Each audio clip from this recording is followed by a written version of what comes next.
न त्याची अर्धांगी पार्वती तीच यरमाळ्याची सती ग बाय बाय डोंगरावर नांदती तीच यरमाळ्याची सती ग बाय बाय डोंगरावर नांदती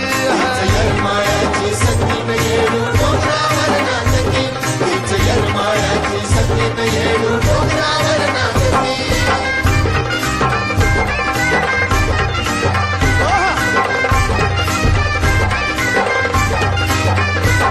अशी कथा ही जुनी पुराणी ग रामलिंगाच्या ठिकाणी तिथं हाय बाई सीताची नानी ग तिथला आटत नाही पाणी ग